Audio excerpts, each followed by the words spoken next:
Next Nobel బహుమతులు ఎప్పుడు ప్రారంభించబడాయి, అందులో నమోదైనటువంటి రికార్డులు ఏమిటి అన్నటువంటి బ్యాక్గ్రౌండ్ని ఒక్కసారి మనం చూద్దాం.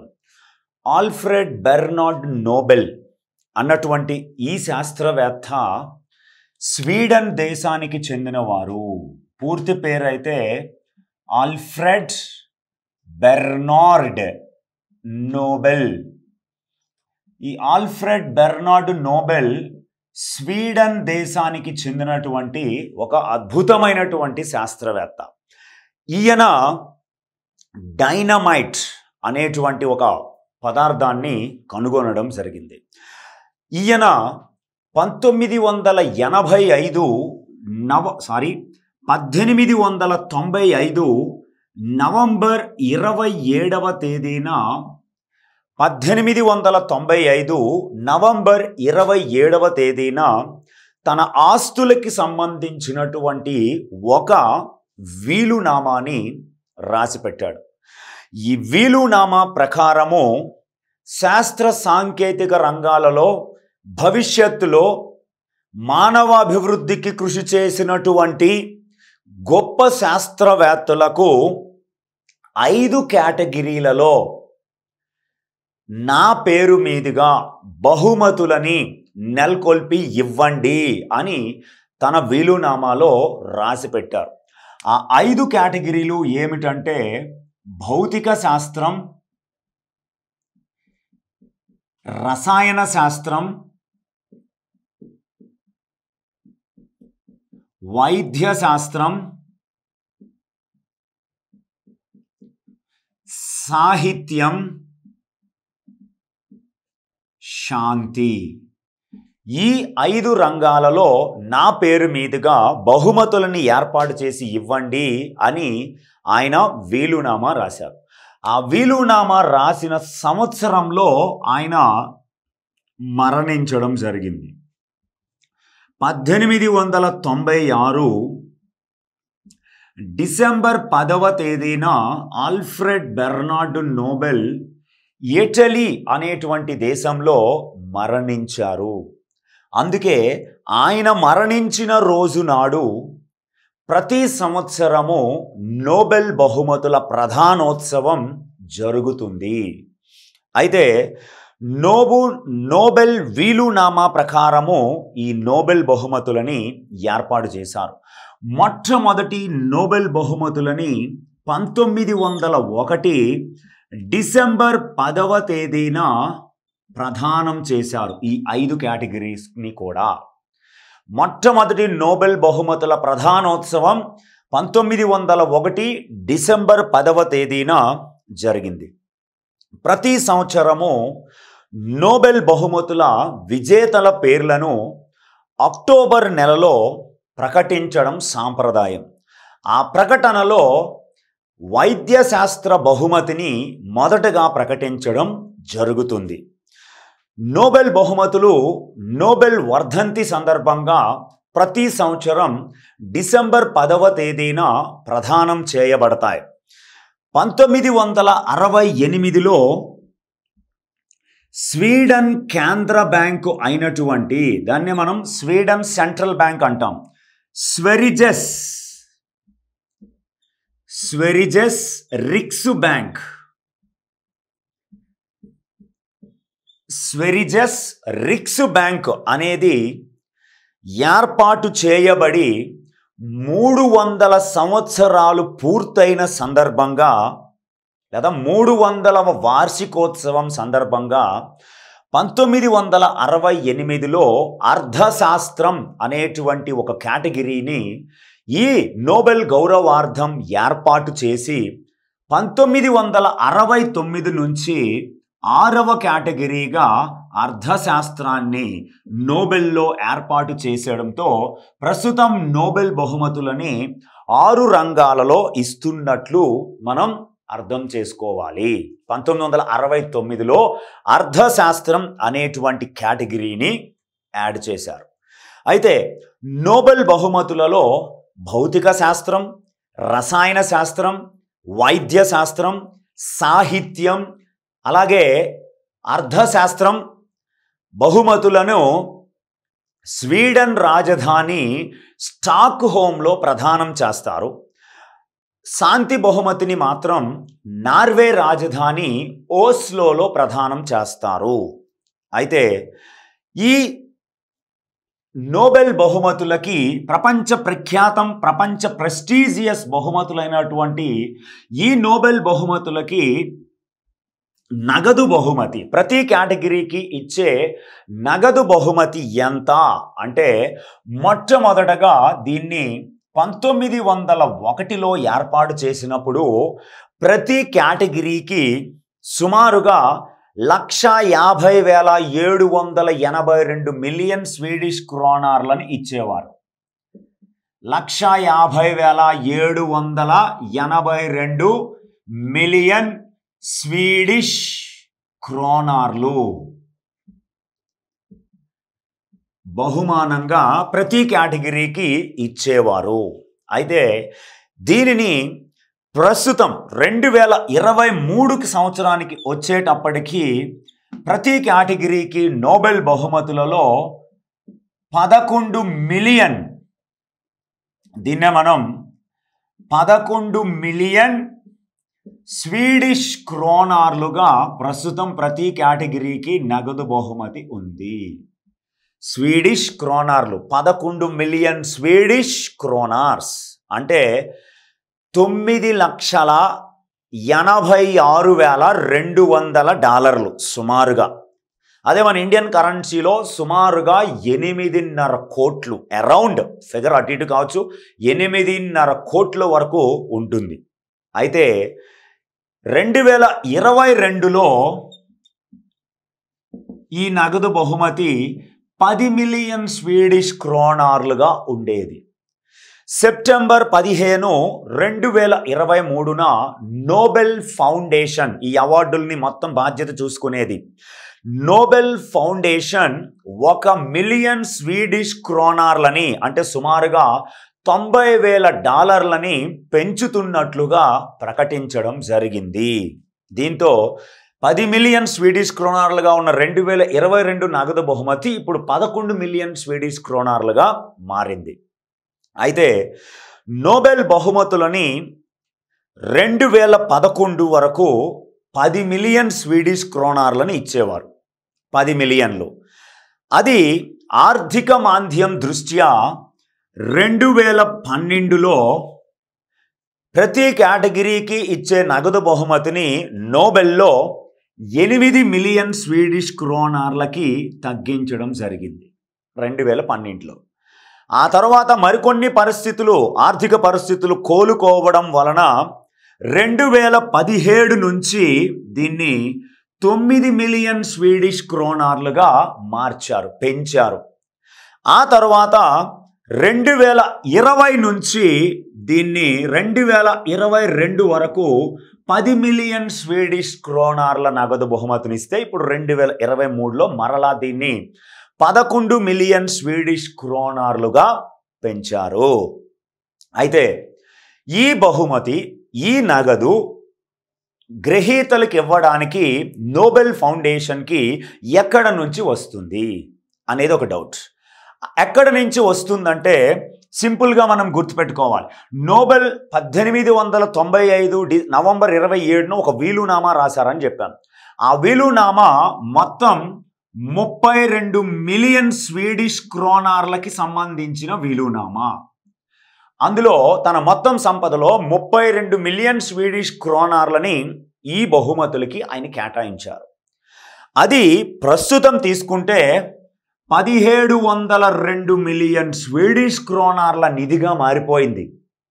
దానిని ఆ 32 మిలియన్ స్వీడిష్ క్రోనార్ల సంపదని ఒక సురక్షితమైనటువంటి సెక్యూరిటీ నిధిగా ఏర్పాటు చేసి నష్టాలు లేని కంపెనీలలో, నష్టాలు లేని షేర్లలో ఇన్వెస్ట్ చేసి ఆ ఇన్వెస్ట్మెంట్స్ ద్వారా వచ్చిన ఆదాయము, లాభాలు అన్నీ కలిసి ఈ స్థాయికి ఇప్పుడు రావడం జరిగింది. దాంతో ప్రతి సంవత్సరం ప్రస్తుతం అయితే 66 మిలియన్ స్వీడిష్ క్రోనార్ల నగదు బహుమతిని ప్రదానం చేస్తూనే ఉన్నారు. ఈ నిధి పెరుగుతూనే ఉంది. అయితే నోబెల్ బహుమతి గ్రహీతలు డిసెంబర్ 10న ప్రతి సంవత్సరం ప్రదానం చేసినప్పుడు డిసెంబర్ 10న ఏమేమి పొందుతారు అనేది ఒకసారి చూద్దాం. అవే నోబెల్ చిహ్నాలు అంటారు. నోబెల్ గ్రహీతలు పొందే వాటిని నోబెల్ చిహ్నాలు అంటారు. నోబెల్ చిహ్నాలు అంటే సింపుల్గా ప్రతి సంవత్సరము డిసెంబర్ 10వ తేదీన ప్రదానం చేసినప్పుడు 3 రకాలైనటువంటి వస్తువులు నోబెల్ గ్రహీతలు పొందుతారు. అందులో ఒకటోది నోబెల్ బహుమతికి సంబంధించిన డిప్లొమా, అలాగే రెండవది నోబెల్ బహుమతికి సంబంధించిన పతకము, మూడవది నోబెల్ బహుమతి యొక్క నగదు బహుమతిని నిర్ధారిస్తూ ఒక డాక్యుమెంట్ని నిర్ధారిస్తారు. నీకు ఇంత నగదు బహుమతి వస్తుంది, ఇదిగో దానికి సంబంధించిన డాక్యుమెంట్ అని 3 ఇస్తారు. డిప్లొమా అంటే మనకి ప్రముఖ స్వీడన్ మరియు నార్వేజియన్ కాలిగ్రాఫర్ల చేత, అంటే గొప్ప హ్యాండ్ రైటింగ్ కలిగి ఉన్నటువంటి గొప్ప కాలిగ్రాఫర్స్ చేత సృష్టించబడినటువంటి ఒక గొప్ప కళాకృతి డిప్లొమా. అలాగే పతకము అనేది 18 క్యారెట్ల పునర్వినియోగ, రీసైకిల్డ్ అంటారు, పునర్వినియోగ బంగారంతో చేతితో చేయబడినటువంటి ఒక పతకాన్ని ఇస్తారు. ఆ పతకం పైన ఆల్ఫ్రెడ్ బెర్నార్డ్ నోబెల్ ఒకవైపు చూస్తున్నట్లుగా బొమ్మ ఉంటుంది. ఆ బొమ్మ పైన ఆల్ఫ్రెడ్ బెర్నార్డ్ నోబెల్ జన్మించిన సంవత్సరము, మరణించిన సంవత్సరము రోమన్ సంఖ్యలలో రాయబడి ఉంటుంది. అది నోబెల్ జన్మించినది 1833, ఆయన మరణించినది 1896. సుమారుగా 63 సంవత్సరాలు ఆయన బతికాడు. అయితే నోబెల్ బహుమతిని పొందిన వారిని లారెట్ అంటారు.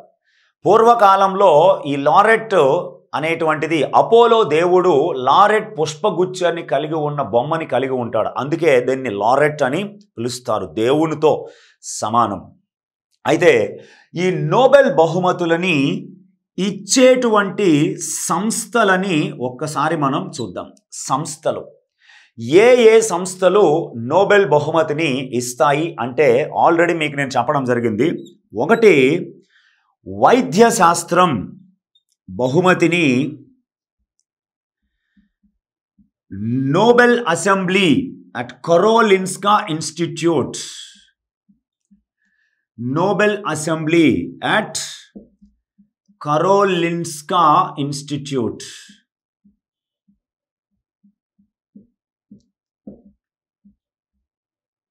ఇస్తుంది.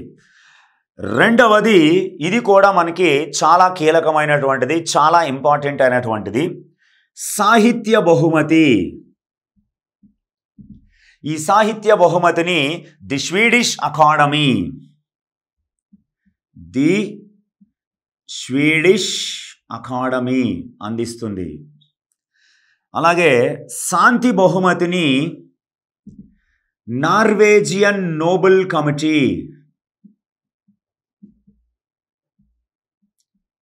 నార్వేజియన్ నోబెల్ కమిటీ అందిస్తుంది. అలాగే మిగతా 3, భౌతిక శాస్త్రం, రసాయన శాస్త్రం, అర్థశాస్త్రం, ఈ 3 బహుమతులని కూడా the Royal Swedish Academy of Sciences ఇస్తుంది. The Royal Swedish Academy of Sciences అందించడం జరుగుతుంది. ఇది మనం చాలా ఇంపార్టెంట్గా తెలుసుకోవాల్సినటువంటి అంశం. అలాగే ఇప్పుడు 1901లో మొట్టమొదటిసారిగా నోబెల్ బహుమతులని ప్రదానం చేయడం జరిగింది. ఆ నోబెల్ బహుమతులకి సంబంధించినటువంటి అంశాలని ఇప్పుడు చూద్దాం. మొట్టమొదటి గ్రహీతలు 1901లో మొదటి గ్రహీతలు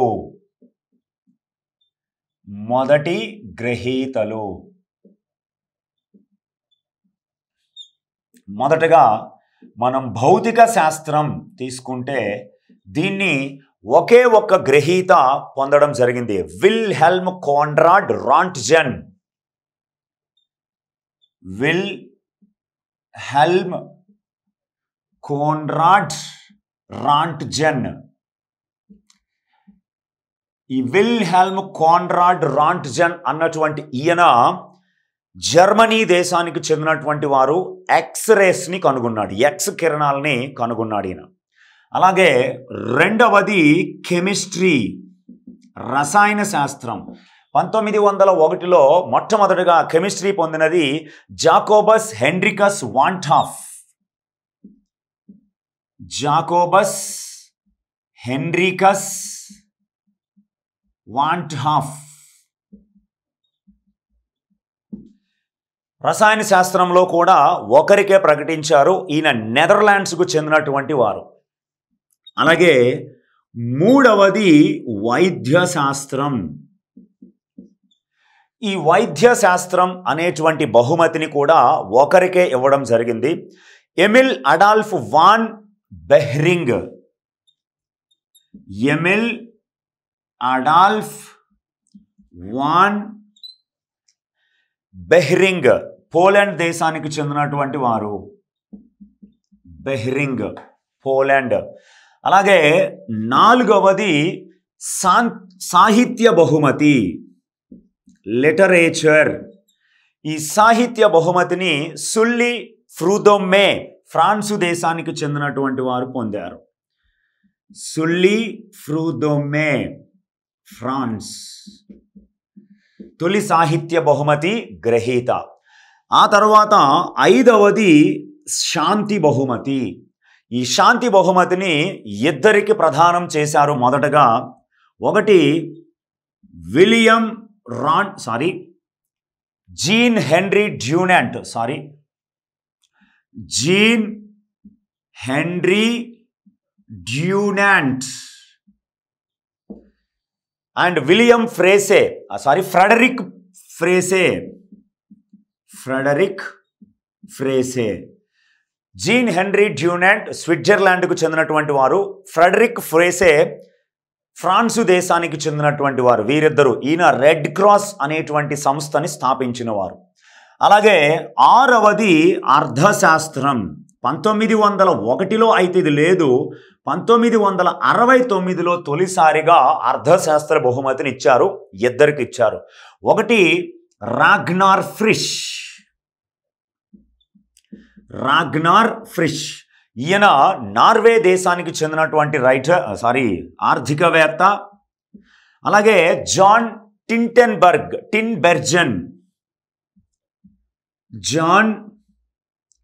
టిన్బెర్జన్, ఈయన నెదర్లాండ్స్ దేశానికి చెందినవారు.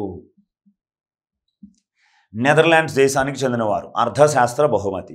ఇవి చాలా ఇంపార్టెంట్. మొట్టమొదటి గ్రహీతలు చాలా చాలా బాగా గుర్తుపెట్టుకోవాలి. అయితే ఈ బహుమతుల తర్వాత ఓవరాల్గా మనం ఈ బహుమతులకి సంబంధించిన కొన్ని ఇంట్రెస్టింగ్ ఫ్యాక్ట్స్ ఉన్నాయి. ఆ ఫ్యాక్ట్స్ని ఇప్పుడు మనం చూద్దాం.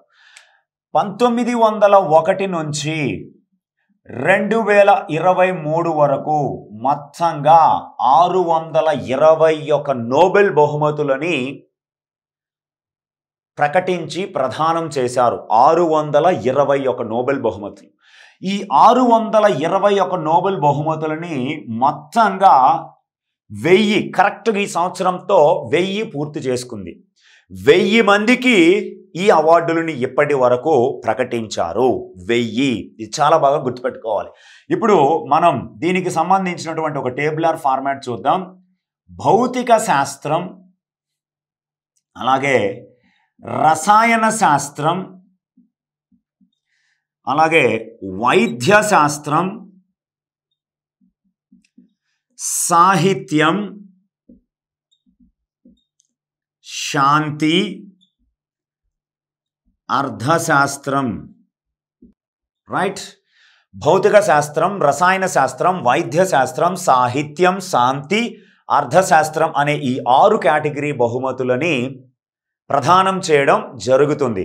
అయితే ఇప్పటి వరకు భౌతిక శాస్త్ర బహుమతిని 117 సార్లు, రసాయన శాస్త్ర బహుమతిని 115 సార్లు, వైద్య శాస్త్ర బహుమతిని 114 సార్లు, సాహిత్య బహుమతిని 116 సార్లు, శాంతి బహుమతిని 105 సార్లు, అర్థశాస్త్ర బహుమతిని 54 సార్లు ప్రదానం చేశారు. అంటే మొత్తంగా ఇవి 621 అవార్డులు. 621 అవార్డులు.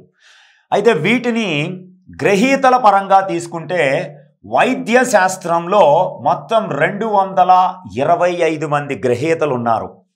రసాయన శాస్త్రంలో 194 మంది గ్రహీతలు ఉన్నారు. అలాగే వైద్య శాస్త్రంలో 227 మంది గ్రహీతలు ఉన్నారు. సాహిత్యంలో 120 మంది గ్రహీతలు ఉన్నారు. శాంతిలో 111 మంది వ్యక్తులు, 30 సంస్థలు ఉన్నాయి. అలాగే అర్థశాస్త్రంలో 93 మంది గ్రహీతలు ఉన్నారు. ఇది గ్రహీతల సంఖ్య. ఇప్పుడు మనం గ్రహీతల సంఖ్య 1000కి రావాలి అంటే 970 మంది వ్యక్తులు, 30 సంస్థలు ఉన్నాయి. 930 మంది వ్యక్తులు, 30 సంస్థలు ఈ అవార్డులని ఇప్పటి వరకు పొందారు. అయితే ఇందులో మనం ఇంకా ఎలాబొరేటెడ్గా వెళ్ళాలంటే చాలా ఉంది. భౌతిక శాస్త్రంలో 5 మహిళలు, రసాయన శాస్త్రంలో 8 మంది మహిళలు, వైద్య శాస్త్రంలో 13 మంది మహిళలు, సాహిత్యంలో 17 మంది మహిళలు, అత్యధికంగా శాంతిలో 19 మంది మహిళలు, అర్థశాస్త్రంలో కేవలం 3 మహిళలు మాత్రమే పొందారు. రైట్. అయితే ఇక్కడ మనం చెప్పుకున్నాం కదండి, 1901 నుంచి 2023 వరకు 6 కేటగిరీస్లో మొత్తం గ్రహీతలు 1000 మంది అని. ఈ 1000 మందిలో వ్యక్తుల సంఖ్య 970, సంస్థల సంఖ్య 30. అయితే ఇందులో ఎవరైనా సరే 1 కంటే ఎక్కువ సార్లు నోబెల్ బహుమతుల్ని పొంది ఉంటే అలాంటివి 5 సందర్భాలలో జరిగాయి. 5 వ్యక్తులు 1 కంటే ఎక్కువ సందర్భాలలో నోబెల్ బహుమతులు పొందారు. అలాంటివి తీసేస్తే ఎగ్జాక్ట్గా 965 మంది వ్యక్తులు వస్తారు. అలాగే సంస్థలలో 1 కంటే ఎక్కువ అవార్డులు పొందిన సంస్థలు 2 ఉన్నాయి. ఈ 2 సంస్థలకి 5 అవార్డులు వచ్చాయి. దాంతో సంస్థల సంఖ్య 27 అవుతాయి. 965 మంది వ్యక్తులు, 27 సంస్థలు ఈ నోబెల్ బహుమతులని ఇప్పటి వరకు పొందడం జరిగింది. చాలా ఇంపార్టెంట్ ఇది. ఖచ్చితంగా మనం గుర్తుపెట్టుకోవాలి. ఎట్టి పరిస్థితుల్లో క్వశ్చన్ వచ్చే అవకాశం ఉంది. అయితే ఈ నోబెల్ బహుమతులలో ఇప్పటి వరకు ఇంకొక రికార్డుని మనం చూద్దాం. అది కూడా చాలా ఇంపార్టెంటే. Let us discuss. 1 కంటే ఎక్కువ సార్లు నోబెల్ బహుమతులు పొందిన వారు, 1 కంటే ఎక్కువ సార్లు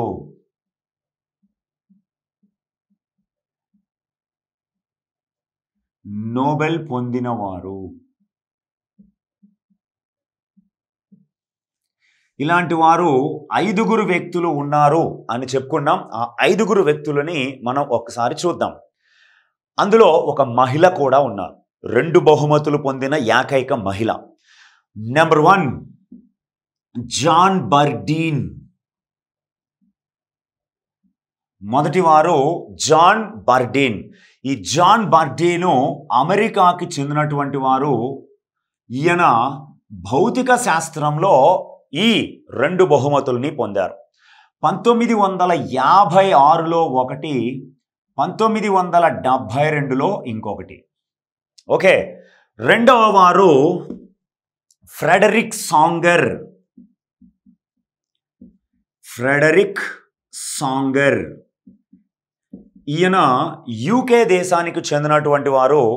ఈయనకి రసాయన శాస్త్రంలో 2 బహుమతులు ఒకే రంగంలో వచ్చాయి. 1958 1980లలో. మూడవ వారు కే బ్యారీ షార్ప్లెస్. కే బ్యారీ షార్ప్లెస్ ఈయన యుఎస్ఏకి చెందినవారు. ఈయనకి కూడా కెమిస్ట్రీలోనే రావడం జరిగింది. 2001లో ఒకటి, 2022లో ఇంకొకటి. ఒకే రంగంలో 2 సార్లు నోబెల్ బహుమతులు పొందిన వారు వీళ్ళు ముగ్గురు: జాన్ బర్డీన్, ఫ్రెడరిక్ సాంగర్, కే బ్యారీ షార్ప్లెస్. జాన్ బర్డీన్కి భౌతిక శాస్త్రంలో, ఫ్రెడరిక్ సాంగర్కి రసాయన శాస్త్రంలో, కే బ్యారీ షార్ప్లెస్కి రసాయన శాస్త్రంలో వచ్చింది. మిగతా ఇద్దరికి 2 నోబెల్ బహుమతులు వచ్చాయి, కానీ వేరు రంగాలలో రావడం జరిగింది. అందులో 4వ వారు మేరీ క్యూరీ. ఈ మేరీ క్యూరీకి 1903లో భౌతిక శాస్త్రము, అలాగే 1911లో రసాయన శాస్త్రంలో ఆమె పొందడం జరిగింది. చూసారు కదా. దీంతో నోబెల్ బహుమతి పొందిన తొలి మహిళ మేరీ క్యూరీ, 1903 భౌతిక శాస్త్రం. 2 సార్లు నోబెల్ బహుమతిని పొందిన ఏకైక మహిళ మేరీ క్యూరీ, 1903 భౌతిక శాస్త్రం, 1911 రసాయన శాస్త్రం. ఓకే, నెక్స్ట్ 5వ గ్రహీత మనకి లీనస్ పౌలింగ్. లీనస్ పౌలింగ్. ఈ లీనస్ పౌలింగ్కి కూడా వేరు రంగాలలో 2 నోబెల్ బహుమతులు వచ్చాయి. ఒకటి రసాయన శాస్త్రము,